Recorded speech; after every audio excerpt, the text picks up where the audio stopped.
ஐஸ்வர்யா பிரச்சனை, இப்ப தாத்தாவுக்கு உடம்பு சரியில்லை. இது எல்லாமே சேர்ந்து நமக்கு பிரச்சனையா வந்துச்சு அனாமிகா. என்னாச்சு விஜய்?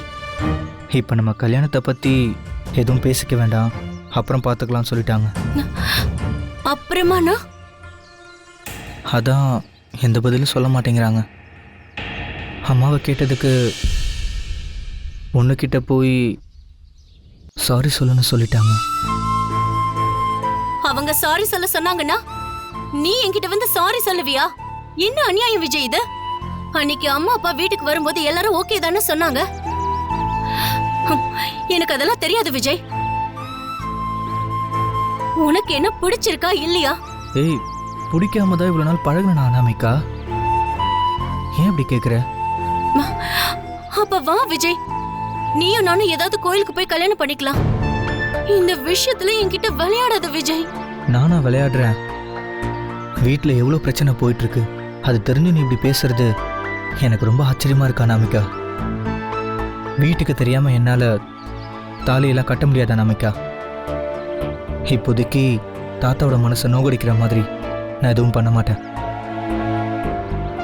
எனக்கு பிடிக்குதோ பிடிக்கலையோ, அவங்க காட்டுற பொண்ணை கல்யாணம் பண்ணலான்னு நான் முடிவு பண்ணிட்டேன்.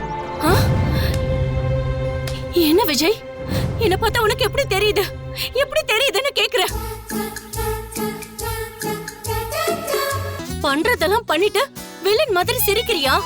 கவிதை எழுதுறன்னு சொல்லி என்னை ஏமாத்தி கடைசியில கை கழுவிட்டு போலான்னு பாக்குறியா?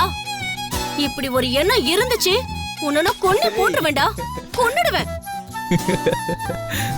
என்னடா சிரிக்கிற? நாளைக்கு காலையில உங்க அப்பா அம்மாவை கூட்டிட்டு எங்க வீட்டுக்கு வா.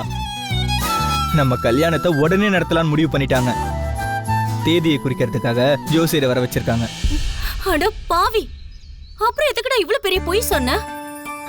இந்த மாதிரி நல்ல விஷயத்த சாதாரணமா சொல்லிட்டா சூப்பர்னு சொல்லிட்டு போயிட்டே இருப்ப. இப்படி ஒரு ட்விஸ்டோட சொன்னா நீ ரொம்ப சந்தோஷப்படுவல்ல, அதான். சந்தோஷப்படுவனா உன்ன? ஏய், இரு இரு இரு இரு. I love you, I love you, I love you, I love you. இரு இரு.